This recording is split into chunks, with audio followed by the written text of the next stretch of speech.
o PT ele se constitui como uma ferramenta que tem uma estratégia política de despolitização. E eu sei que aí os petistas vão ficar bravos comigo. Porque o que é vendido entre os petistas mais militantes é justamente o contrário, que o PT faz um grande trabalho de politização. Por isso é o maior partido de esquerda, por isso ganha eleições, por isso tem base social. De fato, tudo isso eles têm. Mas isso não significa fazer politização. Mas aí tem vários críticos, que inclusive vêm da tradição, pode ser lulista ou trabalhista, que vai dizer que você, de alguma maneira, culpa a esquerda, por exemplo, na história de um país como o Brasil, que, na verdade, como você bem disse agora há pouco, soma derrotas e derrotas, insurreições que sempre existiram, porque nunca houve, evidentemente, sangue de barata, né? Sempre houve um processo insurrecional, que você também retomou nas suas disciplinas no Departamento de Filosofia da USP, mas essa esquerda não sempre teve derrotada? Como é que você explica? Por que falam que você culpa a esquerda por uma culpa que, na verdade, é da direita, da extrema-direita, que sempre graçou? Ou isso não faz sentido? Sim, porque eu acho que a gente tem uma culpa enorme dentro desse cartório. Eu diria assim, existem derrotas e derrotas. Existem várias maneiras de ser derrotado. Uma dessas maneiras, que é a maneira que muitas vezes aconteceu com a gente vai derrotado, mas a gente não perde a batalha. Você matam o Marighella. Sim, mas né? Você continua como o eixo fundamental de projeção de uma transformação estrutural da sociedade brasileira, com forte capacidade de mobilização, com forte capacidade de pensamento, com forte capacidade de crítica, certo? Alimentando, certo? A expectativa de que quando você assumir, você pode até não conseguir fazer o que você queria, mas você vai lutar. Você vai lutar e vai lutar de verdade. Agora, eu quero que alguém me explique mesmo, certo? De maneira clara, certo? Se isso é verdade, se na verdade a responsabilidade da direita, da extrema-direita do país, certo? Então, como é que um governo de esquerda, que governa durante 13 anos um país, certo? Não consegue sequer apresentar no Congresso Nacional uma reles, uma mísera lei de redução da jornada de trabalho, que nunca foi sequer apresentada. Você está percebendo? A gente ainda trabalha 44 horas semanais. Isso não é uma pauta revolucionária. Isso é pouco para o que trabalha. Isso não é uma pauta revolucionária, isso é uma pauta reformista. Que está lá atrás, no século XIX. Exatamente, né? Tradicional. É uma social-democracia tradicional. Né? Ninguém está pedindo um absurdo aqui. Um governo que durante 13 anos não conseguiu estabelecer um processo sequer, né, de legislação sobre imposto de grande fortuna, que é um imposto constitucional. Mas não tem maioria no Congresso. A gente não tem condição de ter maioria. Mas a gente nunca vai ter maioria no Congresso. Nunca vai ter. Não, o Congresso foi feito para que a esquerda nunca tenha maioria. Bom, aí assim, eu tenho que concordar com o professor Safato, né? Porque o argumento trazido ali pelo apresentador para fazer a provocação é um argumento que é utilizado enquanto crítica a essa tese que ele apresenta da derrota da esquerda, que é essa perda do horizonte revolucionário da nossa esquerda. No sentido de dizer o seguinte, não, a culpa não é da esquerda pela sua derrota, a culpa é da direita, que combate a esquerda. Então, culpar a esquerda por a derrota da esquerda é culpar a vítima. Então, o argumento contra a tese do Safat vai nessa linha aí. Não é o único argumento, mas é o argumento apresentado aqui pelo apresentador. E aí, eu vou na mesma linha do nosso querido Uspiano aqui. Ora, existem derrotas e derrotas. Porque o PT sequer propôs um reformismo fraco. A característica do PT no governo é um reformismo sem reformas. É a administração do capitalismo periférico dependente brasileiro fazendo uma mediação dos interesses dominantes, mantendo a posição dominante do dominante, com os interesses históricos das bandeiras que ajudaram a formar a base social do PT. Então sempre foi essa a proposta. E nesta proposta não está contemplada a reforma. Eu não estou nem falando em revolução. Isso seria uma outra situação, mas nem a reforma está contemplada. Eu digo aqui há anos, o PT, que é uma ferramenta política interessante, que eu acho que é aliado em determinadas circunstâncias, em outras adversário, no caso da derrota do Bolsonaro, foi um aliado determinante, nós precisávamos derrotar o Bolsonaro, e sem a figura política do Lula nós não derrotaríamos o Bolsonaro, e sem a derrota do Bolsonaro nós não estaríamos discutindo esse tipo de coisa agora, a discussão estaria muito mais para trás. Tá? Então eu acho que é algo importante, por isso foi importante compor junto naquele dado momento. Só que o PT ele se constitui como uma ferramenta que tem uma estratégia política de despolitização. E eu sei que aí os petistas vão ficar bravos comigo. Porque o que é vendido entre os petistas mais militantes é justamente o contrário, que o PT faz um grande trabalho de politização. Por isso é o maior partido de esquerda, por isso ganha eleições, por isso tem base social. De fato, tudo isso eles têm. Mas isso não significa fazer politização. Há um tipo de militância que mantém determinadas bases organizadas, assentadas em suas bandeiras históricas. A CUT já está bastante descaracterizada. Não acho que não dá nem mais para afirmar isso. Isso ainda é válido para o MST.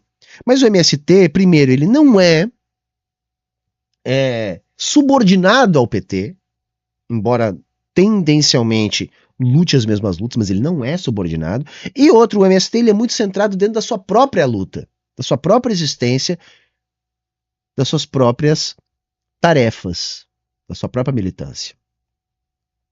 E que, de tempos em tempos, colabora junto no projeto eleitoral do PT. Só que a politização que o PT faz é uma politização circunscrita às eleições. Depois não há a continuidade desse processo. Veja, o Safato está dizendo aí, poxa, o PT não pautou em 13 anos a redução da jornada de trabalho. O PT não pautou em 13 anos algo que já está previsto na Constituição, que é a taxação das grandes fortunas, que não são nem de longe pautas revolucionárias. Seriam pautas mínimas, né, da social-democracia do século passado. Isso que foi pautado. E aí ele vai dizer, não, mas nós não temos maioria no Congresso, e aí o professor bem diz aqui, nunca teremos. Nunca teremos, nós estamos falando de democracia burguesa. A democracia burguesa, dentre outras coisas, porque a política é dominada pela burguesia. Se houvesse a possibilidade de termos uma maioria de esquerda no parlamento, nós já teríamos feito a revolução. Porque não há esta possibilidade na democracia burguesa. Então esperar ter um Congresso mais favorável para aí adiantarmos as pautas políticas do nosso campo é uma ilusão que nunca vai se realizar. Só que tem formas de fazer isso. Dentre essas, a mobilização permanente popular. Chama o povo, bota o povo na jogada. Mobiliza o povo. Chama pronunciamento de cadeia nacional. Utiliza mais diretamente suas ferramentas políticas. Bota o povo na rua. Faz o que a porra do Bolsonaro fez, caralho. Vai pra Paulista. Usa o povo. Nunca foi essa a estratégia do PT. A estratégia do PT é tentar eleger o máximo de deputados na eleição, tentar ganhar a eleição e depois governar com quem tem cargo. E, inevitavelmente, porque a gente está falando da democracia burguesa, vai ser a direita. E aí você tem essa política de conciliação altamente limitada. Por quê? O que essa direita permite em termos de avanços progressistas vai depender da conjuntura do capitalismo. Atualmente, a conjuntura do capitalismo para países como o Brasil, na periferia do sistema, é uma conjuntura muito mais dramática do que a do início do século XXI, quando o Lula governou. Então agora se exige muito mais em termos de transferência estrutural. Então aquele pouco que foi feito pelo PT na primeira passagem do Lula não pode ser repetido agora. Por exemplo, na primeira passagem do PT não tinha arcabouço fiscal. O governo conseguia utilizar o déficit público para fazer estímulo de demanda e fazer o país crescer mais aceleradamente. Atualmente, a conjuntura impede esse tipo de política. Tanto que a austeridade está partindo do próprio governo. Na PEC da transição, o Senado deu uma autorização para o Haddad gastar e depois criar o seu próprio arcabouço fiscal. O que o Haddad fez? A mando do Lula, condicionado por essa conjuntura, né? E ainda mais quando não se tem uma política de enfrentamento a isso, o Lula manda o Haddad entrega para o Congresso uma regra fiscal altamente restritiva que agora, por exemplo, está ameaçando os pisos constitucionais de saúde e educação. Por quê? Por causa da estratégia do PT, desse reformismo sem reforma. Percebe? Como é que você vai fazer reforma sem base? E esperar base no Congresso, na democracia burguesa, é idealismo. Não utilizar o povo como ferramenta de construção política e base de pressão